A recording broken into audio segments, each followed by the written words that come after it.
इकाई 2.10 नाटक। Important question करते हैं। क्वेश्चन नंबर 31, नाटक और रंगमंच से संबंधित निम्न तथ्यों पर विचार कीजिए।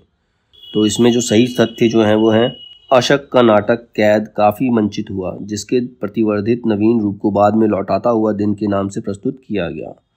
और पुराण कथा का आधुनिक उपयोग जगदीश चंद्र माथुर के पहला राजा में अत्यंत सृजनात्मक रूप में हुआ।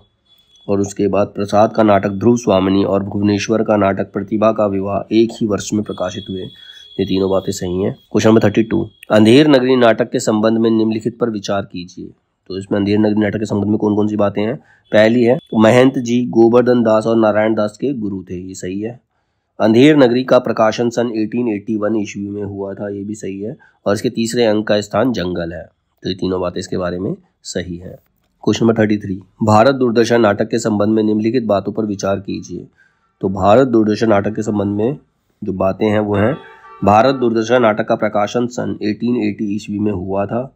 और जागो जागो रे भाई गीत को राग चैती गौरी के प्रस्तुत करने का निर्देश नाटककार द्वारा दिया गया है। और फिर भारत दूरदर्शन नाटक को भारतेंदु हरिश्चंद्र ने नाट्य रासक की संज्ञा दी है। क्वेश्चन 34, अंधा युग के संबंध में निम्नलिखित कथनों पर विचार कीजिए। अंधा युग के संबंध में कौन कौन से कथन सही हैं। एक तो इसमें युद्ध से उत्पन्न होने वाली मूल्यहीनता, अमानवीयता, विकृति, कुंठा, व्यक्तिक एवं सामूहिक विघटन का सजीव चित्र प्रस्तुत किया गया है। और इस नाटक पर इलियट के वेस्टलैंड का प्रभाव माना गया है। फिर अंधा युग के किसी भी पात्र का चरित्र नितांत उज्ज्वल और निर्मल नहीं है।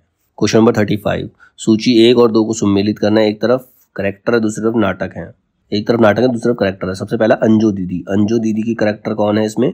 ओमी। अंजू दीदी का करेक्टर जो दे रखा है ओमी दे रखा है। चंद्रगुप्त। चंद्रगुप्त नाटक का करेक्टर इसमें लीला है। स्कंदगुप्त। स्कंदगुप्त नाटक की करेक्टर है जयमाला। और एक और द्रोणाचार्य का करेक्टर है राजकुमार।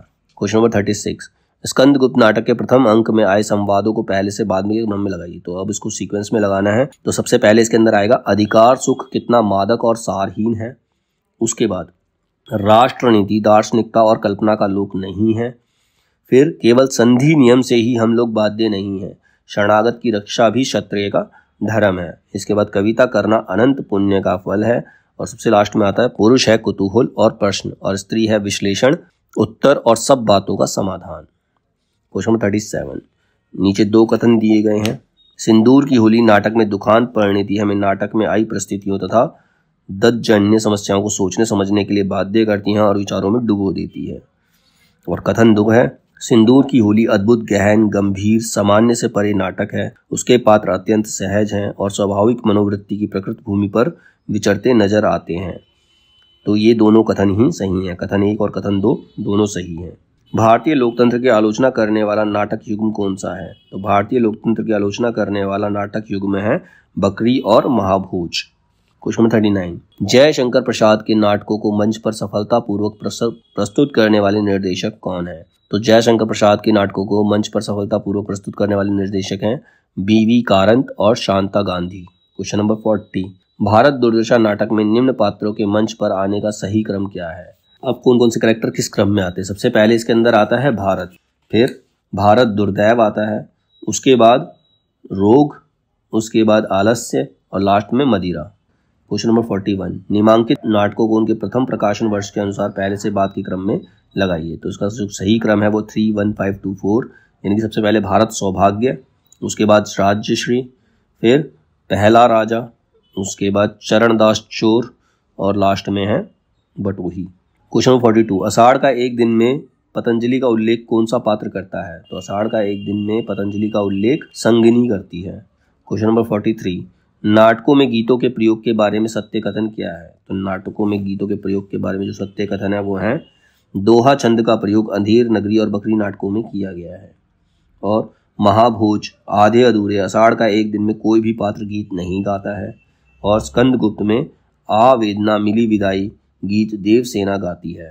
तो ये बातें सही हैं इसके बारे में। क्वेश्चन नंबर 44, निम्नांकित नाटकों को हिंदी में उनके प्रथम प्रदर्शन वर्ष के आधार पर पहले से बाद के क्रम में लगाइए। तो सही क्रम क्या है इसका? सबसे पहले आगरा बाजार, फिर आषाढ़ का एक दिन, उसके बाद बकरी, माधवी और लास्ट में है महाबली।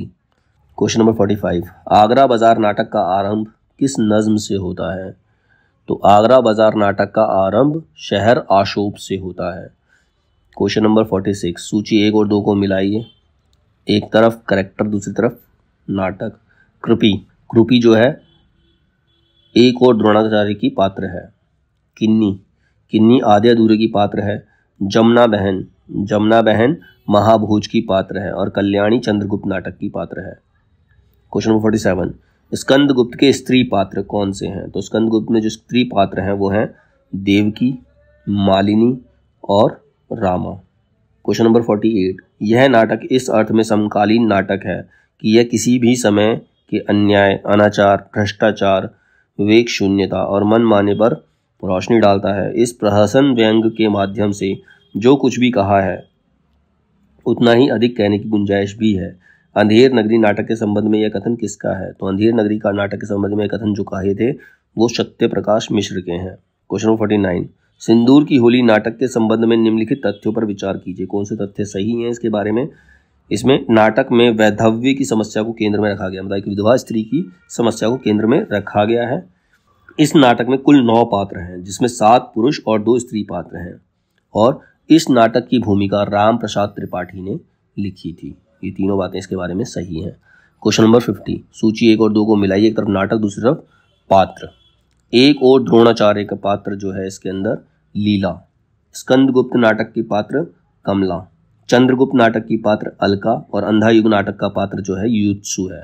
क्वेश्चन नंबर 51, कविता करना अनंत पुण्य का फल है।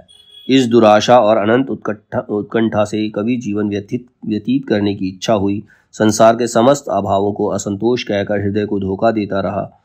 परंतु कैसी विडंबना, लक्ष्मी के लालों का भ्रूभंग और शोभ की ज्वाला के अतिरिक्त मिला क्या? यह कथन स्कंदगुप्त नाटक में किसके द्वारा कहा गया है? तो ये जो कथन है स्कंदगुप्त नाटक में मात्र गुप्त ने कहे हैं।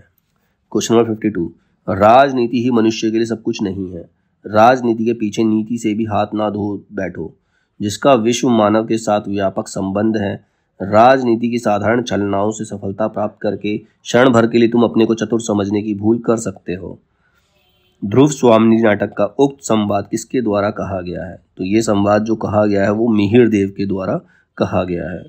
क्वेश्चन नंबर 53, निम्नलिखित में से किस पात्र का संबंध चंद्रगुप्त नाटक से नहीं है?